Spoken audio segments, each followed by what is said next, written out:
I keep doing the right thing and it keeps working out. Yep. And until it doesn't, I'm not going to change. I'll just keep doing the right thing. It's working. I love helping young people get started in the business. Doing the business is the easy part. It's getting the business, doing the business. Necessary and upsetting. One thing I tell all of them, if you're doing this, if you're going to focus on making money, get into a different business. One thing I focus on helping people, you will make money. If you focus on always getting the business and not worry about the help, you're in the wrong business. You shouldn't be in business. Do good and do well. If you go into independent living or even assisted living, go when you're as well as you are today. 80 years old without having had to do something in their life, what I can't allow is for someone to tell me they'd allow their parents to be in an unsafe situation. Welcome to the Unlocking Senior Resources podcast by Leave the Key.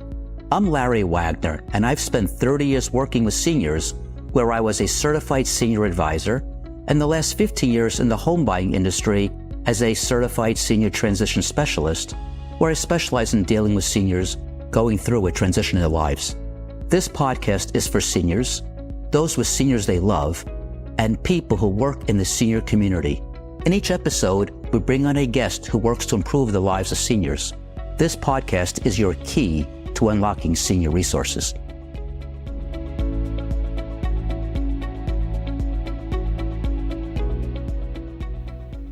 Today we're here with Adam Walsh from Adam Walsh Consulting. How are you today? I'm really well, Larry. Thank Good. you so much. It took me 3 tries to get it out, but we That's got okay. it. There you go. So welcome. Thank you again for coming. And let me ask you the question I ask everybody. You explain for 2 seconds what you do and then how you got there. Sure. I am a senior living placement advisor and senior living resource consultant. So my role in this world is to help folks figure out when they have that question or that moment where they say, I don't know what I'm going to do for my mom, my dad, my aunt, my uncle, my neighbor. That is the best time for me to step in and sit down with them and help them organize strategies and figure out what are the resources that are available and connect them to those resources. And what I really specialize in is senior living. So helping folks figure out which of the many assisted living, independent living, memory care, skilled nursing facilities that we have on Long Island. It's great that we have so many options, but then where do you start? Correct. And my job is to really help narrow down the focus, make sure the families are only looking at places that meet their circumstances, and then facilitate that move. We'll get into much more detail about that. There's a lot to unpack there. How did you get into this universe? Sure. I was a reluctant addition to a sales force quite a while ago. I'd been working in nonprofit with children and adults with intellectual disabilities. Wished to make a better living on Long Island. It's not an easy place to live. It is not. Nonprofit's a good second salary. And I knew sales was likely to be something that I'd be well suited for. Got my insurance license, and I ended up very fortunately working in the Medicare space. And that was great because it was a lot of teaching and explaining, and everyone gets Medicare at some point. You know, you turn 65, you're on. So it felt like I was performing a service, but then also upping my living a little bit. Right. So it was great. Did that for a while. I was with a large company for about 7 years, and I started getting a lot of questions from my clients. You know, Medicare's 65 and older. Right. You stick around for 10 years or so, and all of a sudden I was getting questions about assisted living, and it triggered an idea that, you know, perhaps that's where my people are headed next. Right. I was with a local regional operator here on Long Island for a couple of years as a sales director, and I became aware of this independent advisor position, and I was very envious of that. They could basically offer all of the assisted livings and all of the senior living to their families. And I had an opportunity to do that. A national company picked me up as an employee. I was with them for really only about a year and a half or so. In what capacity as an employee? In sales? As an advisor, sure. Okay, yeah, doing the exact job I'm doing now. Okay. Traditionally, it's going to be a position for either a franchise owner That's what I would think. or an entrepreneur. And I wasn't really in a position to pursue that at the time. Right. So to be able to do the work as an employee was a great opportunity. Got me in the field, got my feet wet, but I recognized that I could do this. And so as of late last year, I've been on my own doing this myself. And thank goodness the phone keeps ringing. I keep working. So there you go. So far, so good. So question for you. The phone keeps ringing. How do people find you? Usually I ask that at the end, but it seemed like a logical time to ask now. Yeah, I mean, it's funny. I always say that's the actual job. Yes, it really is. Once the phone's rang and I'm engaged with the family, I feel very natural in knowing what we're going to do and how that's going to go. But I've been a part of the senior healthcare space on Long Island for a long time now, and predominantly it is referrals. It is word of mouth. Right. Previous clients and families, trusted professionals like the ones we met through GPNY. Correct. Know that I am someone who can support their families when the circumstances are right. People don't realize how much work is non-entrepreneurs. Don't realize how much work is involved in generating the business. Of course. Doing the business is the easy part. It's getting the business. We have we're cash house buyers, and we have 9 people in my company. 6 people are on the getting the deals in the door side of it out of 9. Yeah. So it's 2/3. It's a crazy percentage now, but you spend 2/3 of your time or more working on whether it's networking or so on and running your business. So I've been in business for 45 years in 3 different businesses, and it's always about the business end of the business. The clients are the easy part. But I assume that's because you know what you're doing once the phone rings, right? That helps. That's the real thing, right? That helps. I'm very fortunate to have been afforded time to get my experience up, to know that I am going to be capable and competent once the phone rings. So I get to spend my time on efforts and energies that will get the phone to ring. Right. It's tough. It's not easy, but again, the need, the demographics, there's a lot obviously in my favor from a timing perspective. Absolutely. It's funny, when I was a kid, I was always friendly with my friends' parents. Me too. And I related to that generation. So when I was 13, they were 43, for instance. And then later on, I'm 43 and now close to the 73-year-olds. But now I'm pushing 70. Sure. So suddenly, am I friendly with the 100-year-olds? So I'm pretty much it now. Well, if you like to, I can introduce you to some. I'm sure you know a few. Fantastic people. I'm sure you know a few. I go visit my in-laws. They're in independent living, and I socialize with those people. Yeah. So it's the old generation is a wonderful group of people to do business with. They're just so much friendlier, and they have time. They're not rushing you in and out the door, and it's more about relationships. Agreed. And I find young people miss the mark on the relationship part. It's a really important component of conducting your life, not just business, but your life. And I've always loved the senior community. It keeps moving. It's a moving target for me. But anyway, but I am now it. But putting that aside, so you enjoy the entrepreneurship, this more than I thought I would. Okay. Yeah, if I'm being honest, more than I thought I would. I was somewhat reluctant to strike out on my own, but again, the timing and the circumstances were right. It was an obvious decision for me to make, and I am enjoying some of the challenges of back end, the office, the logistics of keeping a business afloat more than I'd thought I would. But what I will say for sure is, once the phone rings, or if I'm at someone's dining room table, or if we're touring scene, that's when I really feel the most comfortable and the most myself, and very glad to be able to do it. Yep. And that's my favorite part, is belly to belly or mouth and ear to mouth and ear if I'm on the phone with somebody talking to a homeowner. That is by far my favorite part. And we're very non-house purchase focused. It's what we do for a living. We always say we're here to help, and we buy houses too. That's our motto. Yeah. And when you help enough people, you get enough business. Exactly. And if you focus on always getting the business and not worry about the help, you're in the wrong business. You shouldn't be in business. And talking to you in advance, again, from your background and what's leading you to here, you feel the same way. Yeah. And it's such a personal business, helping seniors find a place to live for the rest of their lives. It can't be more personal than that. No, it's intimate. We're going to have intimate, detailed conversations about personal things that folks don't generally choose to share. Correct. Even with their family, let alone outside of that space. I am proud of my ability to navigate those conversations because they have to happen. Yes. And they are hard. And that's something that, in an age of Google where everything is knowable. Yes. Knowable. This is the type of task where knowing what to do is not enough. It still has to happen. Correct. It still has to get done.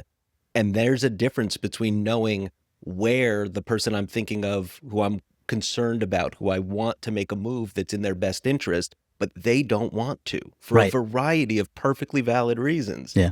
So knowing And invalid reasons too. plenty of those as well. Right. Plenty of those as well. But Yeah. those are, that's the surface level. Yes. So, it's easy to kind of speak to someone who's just being stubborn for stubborn's sake. Yes. But for somebody who spent 50 or 60 years in their suburban home, they haven't lived in an apartment building since they left Brooklyn in Right. 1956. That was my parents, 1957. Hey, see, that is a tremendous weight of inertia. Yes. So to get somebody on board with doing something, especially when it's proactive, which is, if I could have it my way, all of these moves would be ahead of a crisis. It is very rarely the case. Yeah. Right? So often the crisis has just occurred. Right. Now this has to happen. Right. Sure, I can obviously help. In fact, I think working with an advisor in those circumstances is crucial because you're on a time limit. Yes. A very common pathway to senior living for folks is they were doing okay at home. Right. An illness or an injury found them in the hospital, Yep. hospital to rehab, and rehabs, which are amazing places that do very crucial work. They're notorious for calling a family on a Tuesday and saying, so Dad's getting discharged on Friday. He Right. needs 24 hours of support. What's your plan? Right. That is something I know I can help with because that family has no time to waste. Right. We have to go exactly to the only to the places that could work, Right. narrow it down to one and make that happen. But when I'm fortunate enough to be brought into a family who is just beginning to discuss the idea that their folks might need some support, that's the best for me because we have so many more options to discuss. So taking someone to senior living is my business. Right. My client, legally speaking, is the assisted living communities. They pay a fee because what I've done is brought them a family who's very well qualified, who may very well consider moving in, and that's a value to them. So you are no cost to Correct. to the people who think they're your client. In Exactly. essence, right? No, Okay. it's a dance. It Yes. requires a lot of nuance, but if I'm brought in early, we can talk about things like a companion or a home health aide or home modification or something, because perhaps moving isn't really the solution to the issues they're facing in that moment. We're talking about My instinct is it will be at some point. So if I can help connect them, that's where, meeting you at GPNY and taking the time I've taken over the last decade to get to know my professional colleagues in those other spaces, that's what I'm doing for those folks. I'm just connecting. And it's not revenue, but it comes back. I keep doing the right thing and it keeps working out. Yep. And until it doesn't, I'm not going to change it. I'll just keep doing the right thing. It's working. A lot of people call me in my business. They're just starting out. And there's this one coach who keeps referring, say, call Larry, call Larry, call Larry. So he charges them, they call me. So it's something wrong with this model. But I should charge him for them calling me. But I always spend an hour with anyone who wants to start. I give them up to an hour. And if I think they're going to be successful, I'll give them a limited amount of time just because I love helping young people get started in the business. But one thing I tell all of them, if you're doing this, if you're going to focus on making money, get into a different business. If you're going to focus on helping people, you will make money. I know. And change your focus, because people think that our business is business full of riches. It can be, Sure. but depends how you approach it.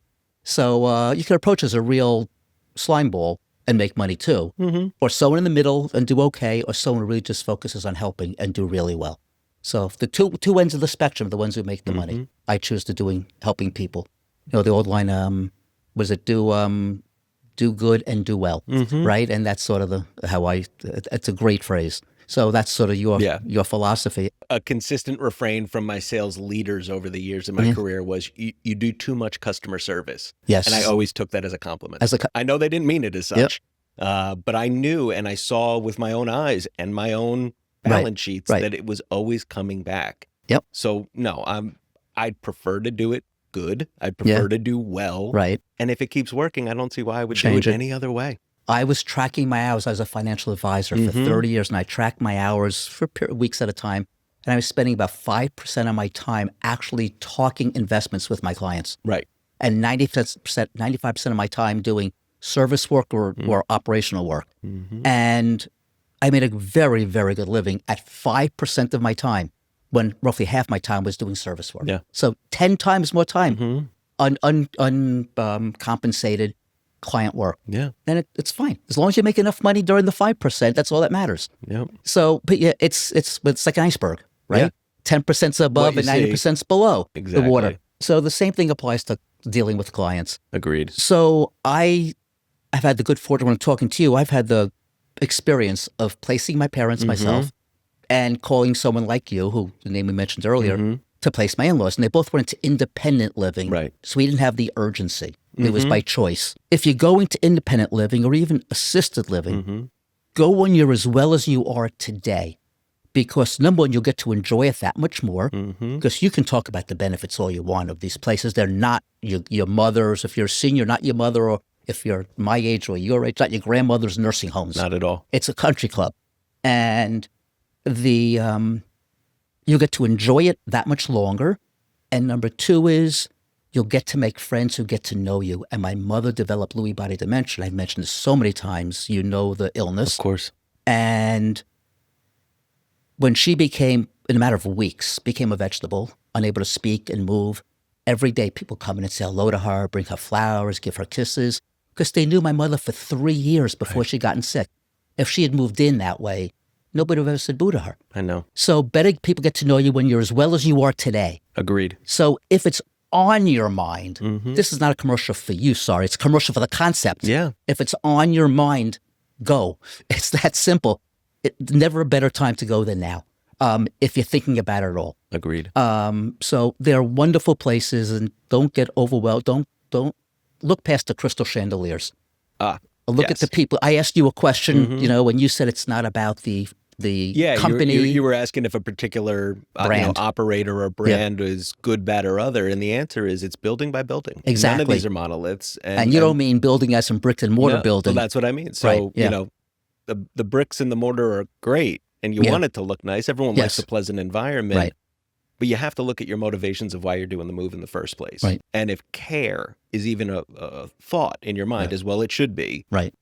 It's the people who operate the building, the people who are physically there every day, every night, weekends, snowstorms.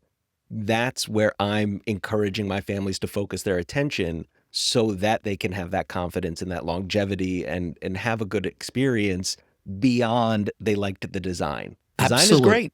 Right. Everyone likes a pretty space. Yep. But we have to prioritize. I talk with my families a lot about that hierarchy of need, right? Yep. So if you're really unsafe, we have to do something. Yep. But let's just say you're missing that fulfillment, that joy, that socialization. Yes. That's where I want folks to really start to visualize, not are my parents or are my loved ones getting by? What is that?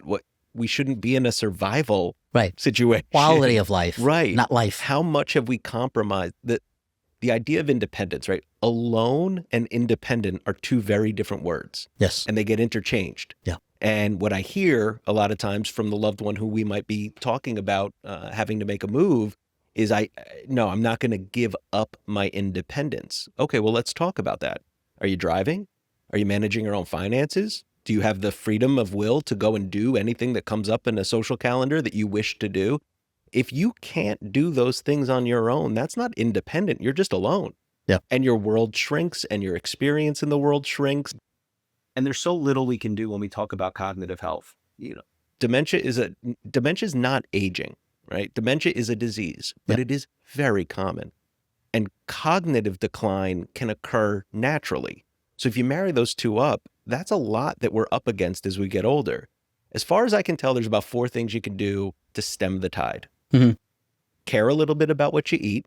Right. Move a little bit in some form or fashion every day. Get good sleep and stay connected to people. Yeah. Well, if your physical circumstances limit your day-to-day experience to becoming, I get up, shuffle to the bathroom, careful. Right. We call it furniture surfing when they hold on to one thing to the next to steadily make it. My father used to do that. Right. Yeah. And now you're on the couch until the end of the day, at which point you repeat the process in reverse back to bed. Yeah. That's not the full pyramid on that hierarchy of need. No, that's waiting for death. Exactly. So those are the circumstances. The thing is, those changes in someone's day-to-day life, they don't happen overnight normally. So it's the frog in the boiling water concept where things have been getting a little bit worse very consistently for enough time And then they look around and realize they haven't left the house in 6 weeks, Yeah. or they're only leaving the house for, doctor's appointments become the social calendar at some Yes, point yes. for a lot of folks. That's not living. That's Yeah. not what we're talking about. And these spaces, as you said, these are not the nursing homes of yesteryear. Right. These are spaces designed to provide you what you need to live the way you want to live. And my favorite part is, those folks who really value that independence. What is having a home health aide, right? That is somebody who's going to come in for a set of hours, and you needed something for about 25 minutes in that first hour. Yeah. And now they're just there Yep. in your space waiting for you to need something. Yep. Whereas in a community, the term they tend to use is cluster care. So in that way, you have your own apartment, you've got your private space, and the person who needs to provide you some support to get through your day will Right. come in, render that care, and leave. Right. And if you need them, you hit the button and they come back.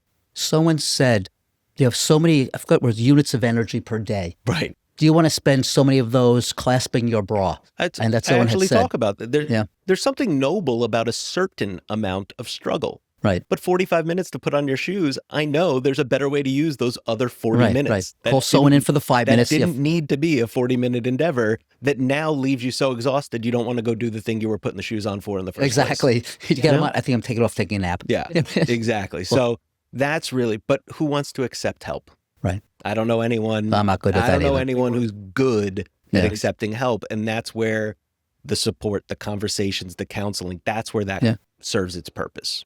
Yeah, absolutely. I started to say something before, and that is I had my parents go to one place and my in-laws go to another. But my in-laws, I used somebody, and he was able to pick the best places. With my parents, I showed them 3 places, but I knew nothing about these 3 places. Right. I went to 3 places with them. And what did I know? I asked the questions we asked. They asked the questions they asked. They picked a very nice place, and it worked out. But it was so much easier the second time around. Well, I didn't have to do all the research. Right. We had one phone call. He came in. He asked them a million, well, I don't say a million, probably 20 questions. Oh, 20 questions, like the game. He asked them, 20 questions, and they answered the questions, and he went back, and a week later, he came back with a list of 3 places to look at. And if none of them work out, I'll come back with another list. Sure. But that's it. But we went to 3 places. They chose one, and they're thrilled. But when a good advisor does it that way, what I tell my families all the time before we go tour, Yeah. I said, look, I've provided you with 3 options. If you threw a dart and it just happened to land on one, you'll be fine. Right. I've Yes. covered the Right. bases. Right. Our base is covered. What I want you to look at when we go is which one is the most likely Right. to bring comfort, joy, something to your folks that I may not know yet. Because I'm asking all those questions, but you've known them your whole life. There's no way. Right. Whether I did 20 or 20,000 questions, I'm Right. not going to know them the way you will. Yeah. That should be the family's role. The family should be allowed to make a decision because it felt right. No. But you can't trust your gut if you don't know you're in a building that meets your needs already. Right. So my job is to make sure the need is covered so they Right. can make a want-based decision. If you just go out blindly and make a want decision, there's a really good chance you're going to make the wrong decision. Correct. And I'll also point out, as a former director of sales for an assisted living, selling is happening. Right. Oh, you and think? I don't Really? know that everyone is quite prepared Right. for that fact. Right.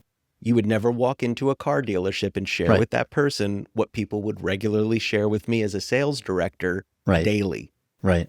That's risky. So That's very if interesting. I'm only allowing you to go to Right. places that I know would be good options for you, Right. and you get sold, nothing bad happened. Right. It's still okay. Yes. That's where I think my role in this really falls, is just making sure the building is getting a family and a resident that is a good fit for them. That's my value to them. Right. The family didn't have to waste any time or, God forbid, find themselves in a place that didn't meet their needs, and now they're looking to move. Nobody wants to do this Right. twice.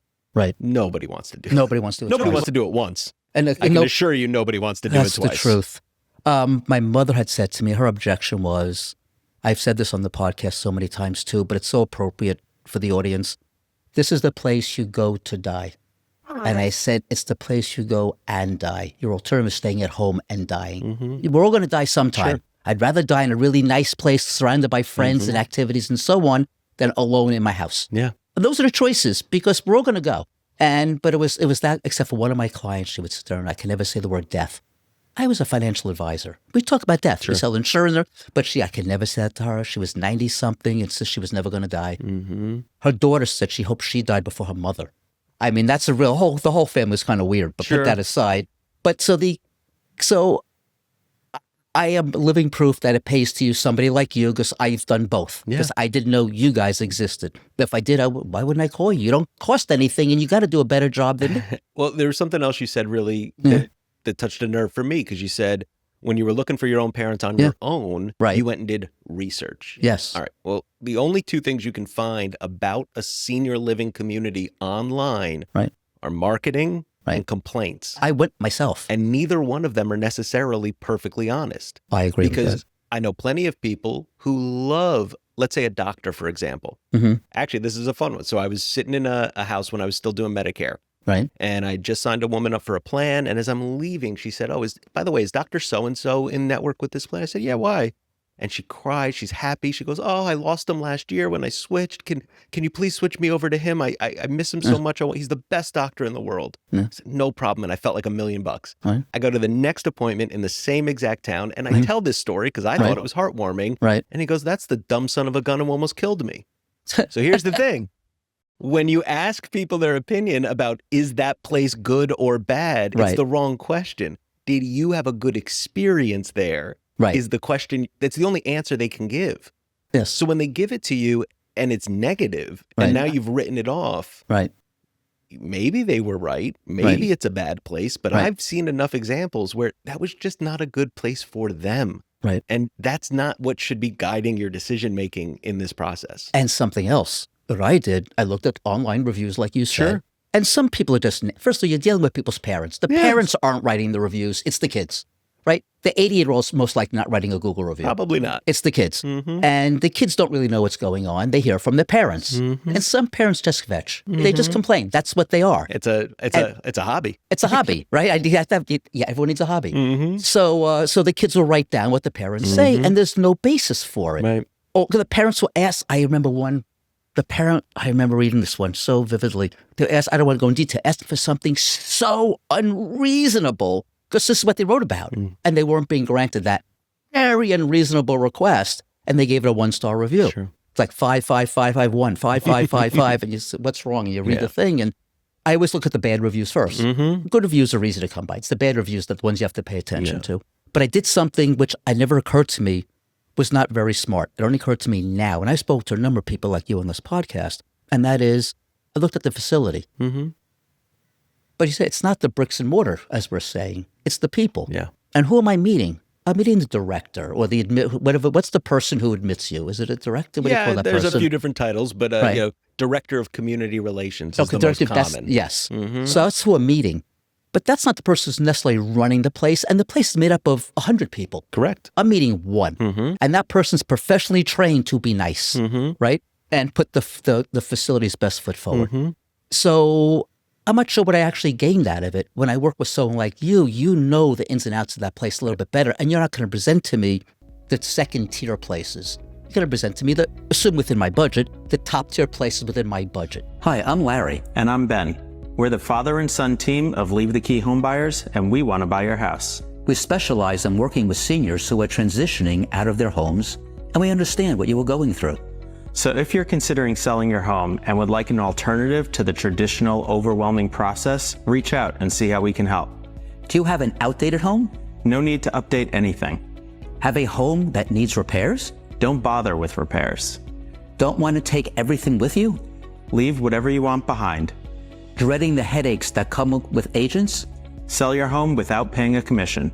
Dreading prying neighbors attending open houses and passing judgment on your home? No need for public showings. When you sell to us, you'll have all the certainty of closing on your timeline, not someone else's, and there's absolutely no pressure. Visit leavethekey.com or call us today for a no-obligation offer at 631-388-7771 if you want to sell your home today. Well, let's talk about that. Yes. So my process is 4 factors. Yeah. So budget I is saw it on your almost website. always first. Yep. We have to be earnest about that. Yeah. By and large, senior living communities are private pay operations. And they're expensive. Yes. If you were fortunate or able to obtain a long-term care insurance policy that might be applicable. Right. In your parents' case, it would not be because it was independent living. Yep. My in-laws have it. Right. But my mother-in-law's getting, she has an aid coming in. Sure. So it covers the aid, but not the place. Right. One or the other. There's only so much. You can spread it as thin as you like, but every dollar's worth a dollar, and it can only go to one spot. And my long-term care policy is has more than doubled in price since I bought it. And I will tell you, anecdotally at least, I would say less than 10% of families have long-term care insurance at the time they enter assisted living. Yeah. You know this better than I would as a financial advisor during those decades. Yep. It was such a popular option, and it sold like hotcakes, and everyone grabbed one. But as those premiums went up, they either depleted their benefit or just gave them up altogether. Correct. You know, I'm paying $16,000 a year for my wife and me. My goodness. And we're 65 and 67. But you also know where long-term plan, you know where a long-term policy fits in the hierarchy of investment vehicles and options. What I will say for those who are considering giving one up if they've been paying into it for a while, something that costs you $300 a month that is one day going to pay out $300 a day, that's a heck of a return. So don't give it up lightly, but I do understand. But either way, it's not often that they have it. One comment on that. Don't look at what you've spent already. No. That's gone. Correct. Look at this day forward at the new premium and look at what it's going to take to get a payback. Yeah. My wife and I determine with our daily benefit, one of us has to collect, I think, for 8 months to pay 20 years worth of premium. 8 months for so if I go to 87, and I collect for 8 months, I'll have gotten the money back for both of us. Right. So for one of us, and that's assumed there's no more increases, which there will be, but I don't need an 8-month payback for 20 years. The math is in your favor, and the statistical chances of a couple needing care is becoming exceeding high. Of course. So at that point, it as much as my wife says, why don't we get rid of it? We can afford it, so let's just keep it. As long as you could. The ironic part I say about the product is those can afford it and don't need it. No, those who don't need it can afford it, and those who need it can't afford it. And that's kind of the irony of that product. Yeah. But putting that aside. But either way, you know, so budget is almost always going to be the first area of concern. So we have to be honest and look at that. By and large, my experience has been that a certain amount of savings and or the sale of the suburban home is what finances a person's time in assisted living. Right. Because realistically, what we're trying to do is bridge a gap here. There was a time where home worked, and there's going to be a time, theoretically, where a skilled nursing environment is appropriate and necessary. Yeah. But that chunk in the middle is where people get stuck. Yeah. And Medicaid, which is the only option that can pay for care when we're talking about activities of daily living, help getting dressed, using the bathroom, showering. Medicare doesn't touch that. Medicaid does, but you'd have to qualify for it. And of course, there's ways to qualify. Yep. Poor or not, there's plenty of ways to qualify. Poor or trust. The problem is it's a key that unlocks services that Medicaid covers. So it's not a silver bullet. Right. And Medicaid has a great application for home care, and it's almost necessary for skilled nursing, but it does very little at the assisted living level of care. And that's, even if it is 3 to 5 years that we're talking about covering, that it adds up quickly. It's not, it's not inexpensive to be in a nice assisted living, but the value, the return of the investment for your loved one to have that experience during that chunk of time, that chapter, in my mind, just pragmatically moving into a senior living or an assisted living community, it's like putting an umbrella over all the problems you've been struggling with on day one. Right. We're still going to have to fine tune. There's an adjustment, there's a transition. And of course it has its flaws, but unlike trying to piece together care in home, which is necessarily coming from a slew of different vendors and services, you move into a building and it's that umbrella on day one. Yeah. Now you're very safe, well said. You're out of the weather, and we can start working on, are you happy? Right. But if we're not safe, that's that hierarchy of need again. Right. So I'll share with you this. So a lot of times the question I get from my adult children clients would be something along the lines of, how do I get my mom or dad to do this? And I said, look, that's not really what you're asking me. What you're asking me is, how do I get them to do this without being upset? And my answer is, you don't. Because wouldn't you be upset if you had to leave your house? Right. Wouldn't you be upset if you woke up one morning and found yourself old and in need of help? Right. Yep. It is upsetting, naturally and justifiably.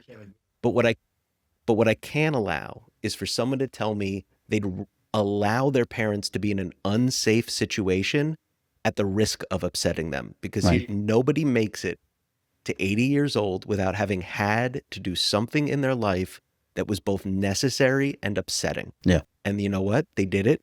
They survived it. Yeah. And they moved on from it. We have to give our parents the adulthood to be upset about a perfectly upsetting situation and trust that we're doing the right thing for the right reasons, Mhm. and that they will re-find happiness and joy. But happiness and joy without safety is nothing. I love the way you said that. Thank you. That I've gotten to say it a lot. Yeah, I've had a chance to really kind of hone that one in, but I mean it, because it took me a while to realize that Yeah. was the actual hang up. right, It wasn't how do I get them to do this? It was Right. how do I get them to do it without upsetting them? right, And once that clarified for me, the obvious answer was you don't. right, You support them and love them Right. and allow them to be upset Right. within reason, right. and assist them in getting over their upset, which you can do now because they're Right. safe. Yep. And they weren't safe yesterday. Yep. Objectively. And What- that's my concern. We live here on Long Island. Mm-hmm. Look, so the senior citizens are not living in 2026 bills. They're living in 1960 bills. Right. Right. Where's the laundry? Basement if In the you have basement. one. And where's the bedroom? It's upstairs. Mhm. And how they getting the laundry Mhm. down the stairs is Mhm. one thing. How they getting it up the stairs? Mhm. And my parents got to the point where they put into a pillowcase and they would kick it down the stairs. My grandma carried it in her arms, one Yes. bundle at a time, and sat on each step as she went down on her Right. butt. And that was, There you go. for some reason, that was the chore that she was the most reluctant to give up. But it was in the basement. And we just had to say, Grandma, Yeah. you can no longer Right. safely do this. Right. And I'm sure it upset her. Yep. And I also know that she got through it. She got through it. Right. And she think- didn't fall down the stairs. She didn't fall- Which I have to consider a more important thing. Because when you said safety, that's the first thing that comes to mind is going to Without the that, basement it's for all- laundry. It's all tissue paper without safety. Correct. It's all tissue paper. Correct. So, and the other comment I made as an advisor, a financial advisor, was people say all the time, I don't want to spend my kid's inheritance. And what do my response to that? Inheritance is a consolation prize. Mm-hmm. I'm sorry, mom and dad are gone, but here's your lifetime supply of rice-a-roni, what used to be like in the game shows in the back in my day. You know, here's your consolation prize. It's your inheritance. Yeah. Whatever it is, it's just a consolation prize. They don't deserve it. They didn't earn it. They're just your kids. Some parents leave money. Some parents don't leave money. Some parents leave a whole legacy that lasts generations. It is what it is. But your money's for you. Yeah. And I try to explain that. I try to explain it to my clients, and those that didn't want to get it, I could explain to them blue in the face that we're never going to get it. No. So I'm sure you deal with that too. I don't want to spend the money. I don't want to give the money to the nursing home. Right. But you're giving the mortgage payments to the bank. Right. Right. You're giving the payments to the electric company. You're not giving those payments. You're buying services. This is no different. No. But they all say that. No, I know. And it's tough because they've seen the thing is, we don't talk about this Right. at all as a society. Right. So what people think they know their friends and neighbors have done Right. is just that. It's what they think they know. They have no idea what's going on behind the scenes there. And more often than not, I will say it's been pleasant to learn that most of the adult children don't have that concern, right? Most of the adult children will come to me and say, it's her money, it's their money, whatever they need, that's what it's for. That's good to hear. You know, that's the majority. Every now and again, Right. What I was going to say was, and I'm sure this has been similar for you over the years, I never could have predicted how much of my job is navigating family dynamics. I was going to ask you if you have a good story. I was waiting for the right Sure. time to ask you. You have a good family. Let me rephrase that. Share with us. Yeah. I know the answer. Do How you? much time do you have? Right. Then let's do one because the podcast should only last. I got one that I think I can do anonymously enough to feel comfortable sharing. I should obviously state that anything discussed and done through and with me is private. Correct. You talked earlier about the business. I spent time and money ensuring things like being HIPAA compliant and understanding liability, and so So you'll talk I'll about this. do my best to do this anonymously so that I'm not jeopardizing anybody's story. But I think this ultimately, is the Smiths at Main Street. Was this That's your right. Yeah. Exactly right. So the Smiths on Main Street called me in because the circumstances was, so it was a combined family because it was two sisters of that generation. One was still doing quite well. They lived in two separate homes in the same neighborhood. And the one sister who was really in need of support and a change, was living in the family home, the home they all grew up in, and then the sister lived down the street, but it turns out they co-owned the family home. There was some misunderstandings about how much the other would have to buy out the current resident for when it came time to move. But ultimately, I found myself on a Sunday afternoon at a dining room table with about 12 individuals, sisters, brothers, cousins, both aunts, for about 4 hours. 4 hours? 4 hours. I'd say there were 2 or 3 different crying storm outs that needed to be soothed and brought back to the table. So my question is, how, without me sitting there, we got to an end. We got to a solution. I can't fathom how unguided and unmediated that family unit was ever going to do anything, which meant at some point, the woman who was in need of the support would have found herself with an illness or an injury, the hospital, the rehab. The whole thing would have blown up if we weren't able to sit down. And I don't know many families, especially those that have some tension in their dynamics, that are capable of just self-deciding, hey, we're putting aside Saturday and we're all going to sit and we're going to hash this out until we're done. That's not how we live. That's not how it works. Yeah.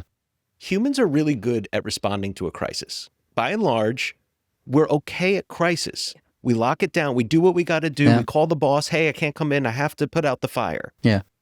Chronic, ongoing circumstances are miserable. And we as humans are really bad at it because it's hard to change the paradigm. Things were fine. Well, things aren't fine anymore. And they're not going back to the way they were. That's the key. So you took some time off and you sorted out the crisis. Now what? Yeah. That's where I come in. That's the difference. So at the end of the 4 hours, you came to an agreement. Yeah.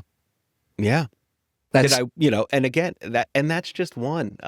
You referenced earlier the idea that your siblings who weren't here on the day-to-day couldn't see what you were seeing. They're going, no, mom's fine, dad's fine. You're overreacting. Yep. So in the industry, the term is the daughter from California. Yep. And that would be, we've gone through this whole process. We've come to agreements. We've looked at places. We're ready to make a move. And the daughter from California lands and goes, mommy's fine. You're overreacting. Yes. So, whoever it is that's listening to this, what part of the family you fall in. Yeah. If you are the person that feels like you're the only one seeing it and you're not getting support, that's a great reason to call. We'll get on a Zoom. We'll get on a conference call. We'll put everyone at the table and I can help them understand what you've been seeing and why we missed the stop signs. We missed yellow. We missed red. We missed caution tape. We're already in a dangerous situation, especially if dementia is part of the story. Yeah. Right. Your mom, if I followed that story correctly, started experiencing her circumstances after already moving into a place that was safe and supportive. Yep. Yep. It's not the case for most people. Right. And there's a huge lack of understanding about dementia, about how cognitive decline occurs, how memory issues occur, so that it's very common for people to tell me, oh, my mom's a little forgetful. And then I meet mom. I go, no, that's not forgetful. That's not an accurate description of your circumstances. I've asked families in the past, a common question. So especially anytime we hear even a slight concern or they reference in any way concerns about someone's memory or cognition, has there ever been a circumstance where they found themselves outside the home and unable to navigate back on their own? Oh yeah, last year I got a call from the neighbor once. My mom was down. It was 2:00 in the morning and she was outside watering the flower. She was down the street. She got a ride home from the police once. I go, once or twice, like that's never supposed to happen. Right. And again, it goes back to that pot in the boiling water who's not noticing the temperature one thing at a time. Yep. But I'm coming in and getting the backstory going, whoa, we've missed a lot of markers here. You're already in danger. I'm going to tell you something, which you're reminding me of my own family. My father, I don't find my brother and sister, my wife were there, or some of us were around and were watching a video from a few years before my mother got ill. And then we saw she was starting to develop that Parkinson's mask kind of thing. And we never noticed it. Her posture was changing and it was just so slowly we didn't notice. Only retrospectively did we see it.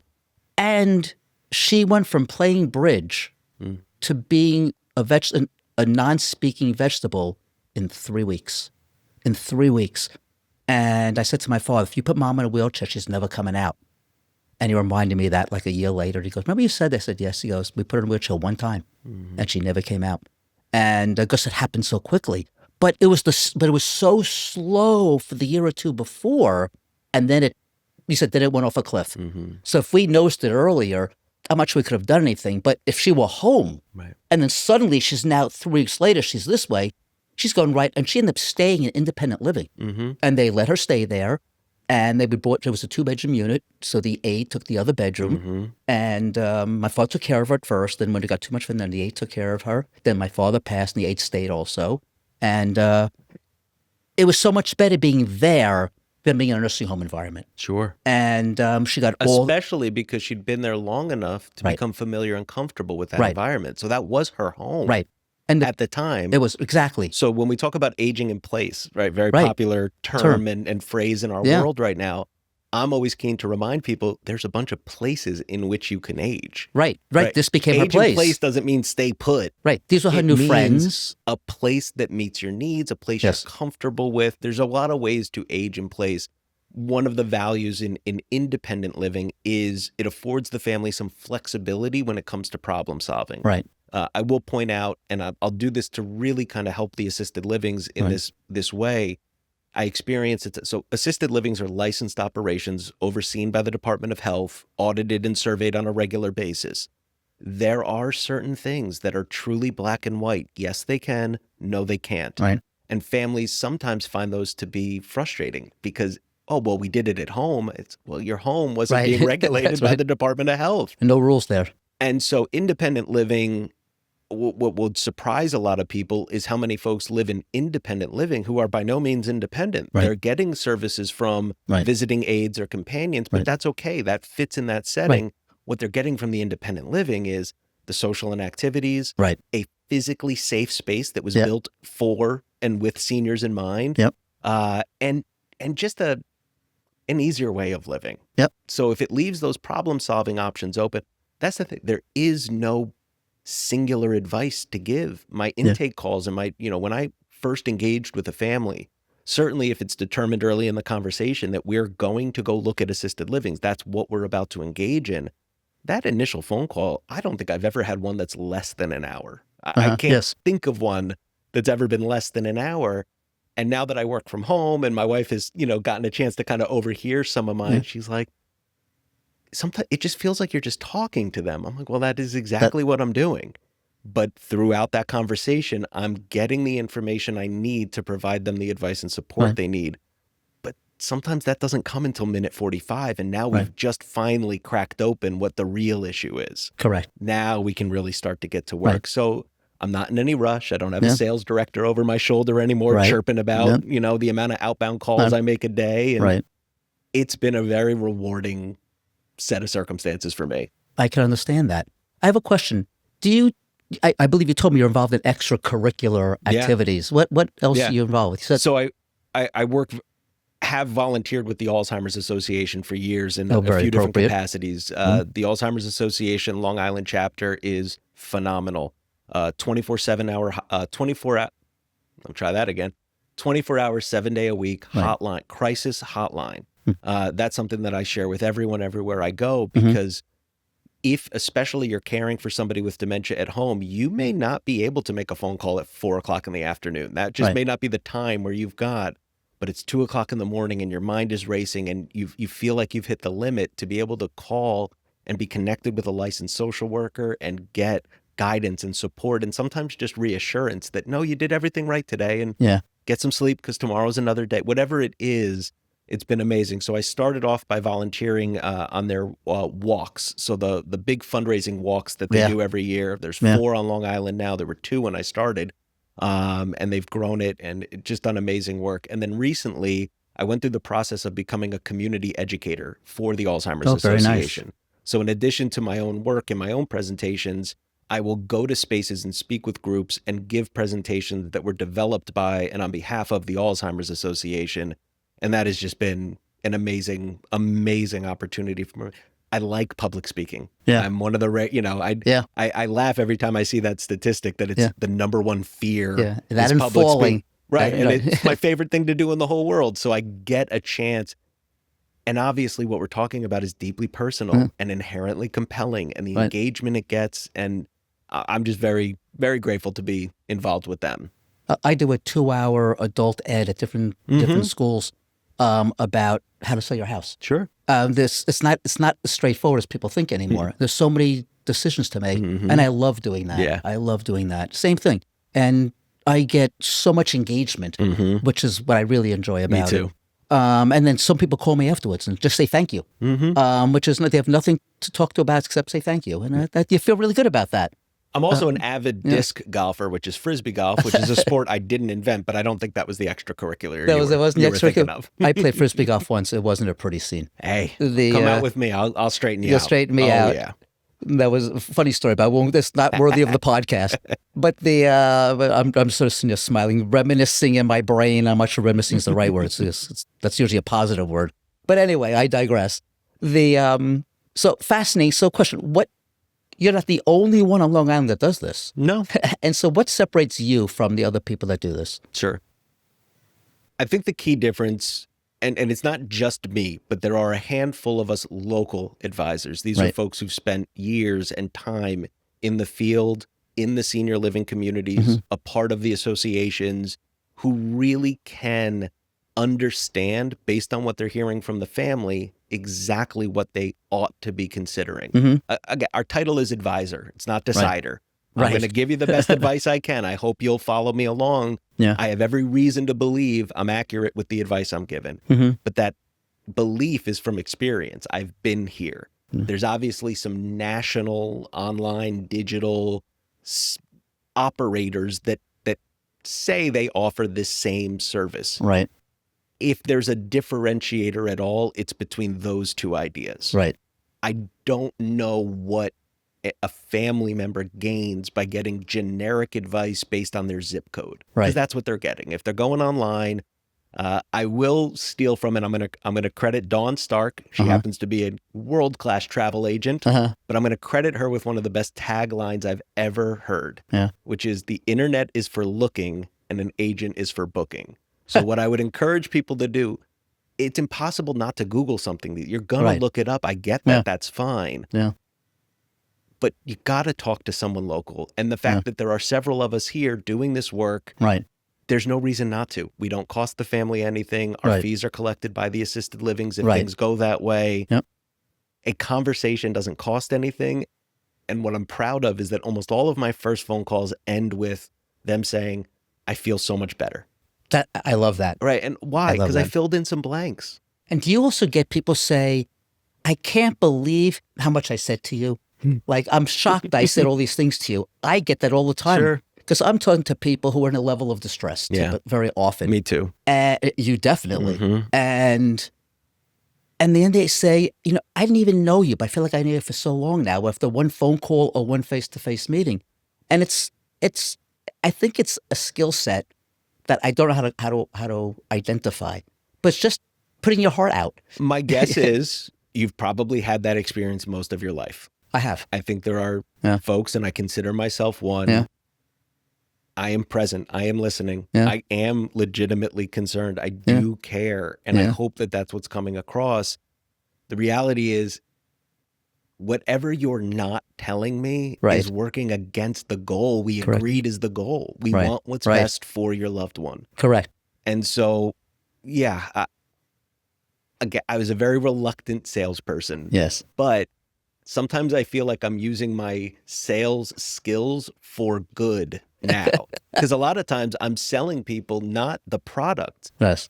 but on making the decision. Right. On doing what they already know is best. Right. But it's hard. You're For helping so them. many reasons, it's a hard thing to get over.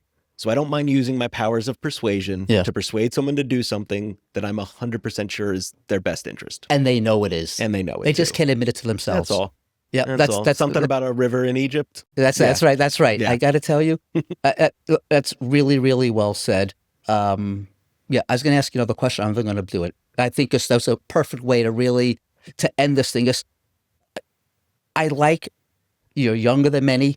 You're new. You don't have when I went to this business. My partner I went to someone who'd been in the business 11 years, and I said, my superpower is my lack of knowledge in my case, because you know all the things that can't be done. Let me rephrase that. You think you know all things that can't be done, but I don't know what can't be done. Right. Therefore, I think everything can be done. And I found when people are doing something for too long, they get jaded, and they pigeonhole themselves. And you've been in the senior field for quite a while, and now you're doing this, so you understand the population, the mindset, and you're now in a different area, very adjacent, and you get to bring that experience with you, but you're starting fresh at the same time. I think you have the best of both worlds. You have the knowledge, the experience, you know how to deal with the population, and yet you're new, all wrapped up into one. It's kind of a paradox. Yeah. But I think that really is your ace in the hole. And the question I'm going to ask, I will ask it. If there's I want to answer the question too. If there's a big takeaway, what's the biggest takeaway you would say from this discussion? Time equals options. Okay. You know, there really isn't a too soon. I had a great situation recently where I was referred to somebody by a former client, the daughter in the family referred, and this woman was calling on her own behalf. She just retired. She's about a year into retirement, healthy as could be. It baffled me that this was even on her mind. And she called and said, I wish there was someone I could just sit and talk to for an hour to understand broadly sort of what to prepare for, what to think about, what to expect, what options would there be if this happens, if that happens. I said, I'll do that. Yeah. And I will selfishly admit, these folks are in a town on Long Island, very famous for its Portuguese restaurants and bakeries. So I know got where a you chance are. to go to His secretary was Portuguese. I never knew. Favorite bakeries I've ever been to, Yeah. and have a nice cup of coffee and a beautiful custard pastry. Yeah. And we talked for an hour. Yeah. And she's like, well, what do I pay you for this? And I was like, don't. All right. But also don't keep me a secret. Right. Yeah. Because I know from our conversation, Right. you're involved in your community, you're Right. involved in your church. Right. And I know you know the people who will need Right. me. Think of me when that comes, Right. and keep in touch. Right. Where else was she going to get that conversation? Right. I'm the same way. She could have gone online and said, I want information on assisted livings on Long Island. Here's my zip code. ChatGPT is perfect. Next thing she knows, her phone starts ringing. Yep. And it's every individual building because they just got notified that you were interested. Yeah. That's not what she was asking No, for. She no. wanted broad, simple conversation. Yeah. And I'm very grateful to be in a position now where I can afford to take an hour out of my day to sit and have coffee with a lovely woman Right. and answer her questions. You enjoyed it. And you know felt good. And you know what she said at the end? What's that? I feel so much better now. There you go. And that makes it that worthwhile. will make me feel good every day of the week. When I talk to these young people starting out, my wife says, why do you spend an hour with these people? Why do you spend all your time? I said, because it makes me feel good. Yeah. I said, it makes me feel good. I'm helping them. I do good for very selfish reasons. Right. Exactly. It makes me feel good to do good. Yeah, so yeah. I will continue to do good. And again, this business, I'm sure you've seen it. I'm going to presume you've done both business networking and sort of the senior care networking 100%. where we met, right? And there's a very different dynamic in those different rooms. And I like them both. And I'm very active in both of those scenes. But people don't work in the senior space for one reason only. It's not just a job. There's something that calls us to want to be there for them. Time after time. I am in that crowd, very much so. Grandma was my favorite person in this whole world. Yeah, that has never changed. You know, I love my wife dearly. I love my mom dearly. Right. They both know very well. That's grandma. Grandma was Right. Grandma's at the top. Right. So right. I feel like I'm making her proud. I feel like I'm happy to be here. Right. And I'm just glad to live in a time where this is an option. Right. I don't want to. I'm not digging ditches on the side of the road. Right. Yep. So, Yep. You know, I'm not ungrateful for the circumstances I find myself in. And the fact that it is helpful and people are happy with me just makes me happy. Right. I get it. Yep. I get it. And the reason I asked as much as I didn't want to continue because I liked the way it ended before, because I wanted to also answer the question, the biggest takeaway. And it's something I said. And it's not because I said it was brilliant, but it's my personal experience. Right. And that is, I did it myself. I did it with somebody like you. I looked at I got the right answer, but I looked at the wrong things. Right. And you working with someone like you with my in-laws, it was easier, smoother, and we got the right questions answered. The same result, but I think I was lucky the first time. Sure. So with that in mind, if it doesn't cost anything, because and I have a professional who knows the different places and knows how they're going to tie in with myself or my family or whomever's lifestyle, why not go to someone who knows better than me? And I just didn't know that person existed. Most so people that don't. to me, most people don't. Most people don't. I didn't. Mhm. And so with that in mind, that to me is my big takeaway, and I'm the one who said it. So when I never thought about it, with all these times I've done this and all the people like you I've talked to, I never actually put two and two together, which is kind of crazy. But No, it's great. You're like you're a control group. yeah, I'm my own control group. You're the control group. I'm a I can one-person point to control group. someone. So just like just like that coach who sends people to you. If anyone's Right, ever right, doubting why they should talk to me, I'm going to tell them to call call Larry. me. Call Larry. He's He'll done tell them you both. This is a better way to go. You've And got I it. honestly believe it is. Yes. In all sincerity, Yes. there isn't much of a downside. This- Even if we no. don't end up working together, Yeah. I don't think anyone's ever regretted having a conversation At with me. very least, you're opening up a conversation Yep. in a way it wasn't going to open without an outsider being there to facilitate it. Exactly. And that's huge. That's huge. It's the too many personalities vying against each other and tiptoeing around each other. And your job is not to tiptoe, but to get to the point. That's it. You could do it many different ways, but you got to get to the I'm point. going to do it with empathy. I'm Right. always going to Yeah. be, Yeah. person-centered approaches is something Right. I learned when I was working in the disability space. That Right. stuck with me all the way through. Yeah. Yep. I laugh because I always wonder, what's the opposite of that? Right. Right. Yeah. It didn't even occur to me that you could not have the person at the center of your decision-making process. I just want to make sure you're prioritizing things correctly. Because again, for a lot of folks, if safety is even remotely an issue, Right. it's non-negotiable. Right. It has to be okay. Then we can get to the more pleasant things. Yes. And when you said that, it reminds me of my partner in the real estate business before my son became my partner. And me, when he went to see homeowners, his goal is to be out of the house in 20 minutes. My goal when I go see homeowners is not to be in the house for less than an hour. Yeah. And he's there to talk about the house and be out. Yeah. I'm there to talk about the person, their life, get to understand why they're doing this, why they're calling us in versus a realtor and so on and so forth. And what is it that I can do for them that's going to work for them and for me? Mm-hmm. And it's not about the house. It's about the people. Yeah. It's always about the people. It's not about the place. It's not about the bricks and mortar. Right. In my case, it's not about the bricks and mortar. It's about the people. Yeah. Him was the bricks and mortar. Yeah. So with two different ways to approach the same situation, you and I are way more I think aligned. so. And I think in the industry you're in, you really have to be that I way. agree. Mine, you don't have to be, but it's I've seen much some folks nicer. try the alternative. I don't. Oh, really? I don't subscribe to it. No. It's you need the right person to be in this business, and you're the right person. So, question for you: how do people get in touch with you? Adam Walsh Consulting, AdamWalshConsulting.com. That's hard to remember. Phone numbers. If anyone cares to jot it down, grab a pencil. It's 516-226-0421. It's Adam at AdamWalshConsulting.com. You There can you go. find me on LinkedIn, Facebook, Instagram. If you can't find me, reach out to Larry Reach out to and me, he'll I'll find point you him. in the right direction. That's it. Adam Walsh Consulting. If you haven't heard that, just in case. Yeah. Adam, thank you so much for coming. Thank you for having me. My pleasure. Thanks for listening to this episode of the Unlocking Senior Resources podcast by Leave the Key.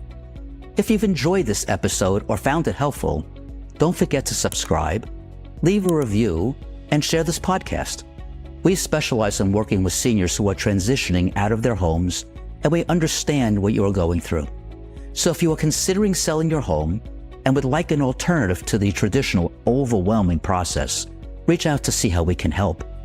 When working with us, you can sell your home in its current condition, there is no need to remove unwanted items, and you control when the house is sold, along with so many other advantages. Visit leavethekey.com or call us at 631-388-7771 to learn more about our senior home buying process.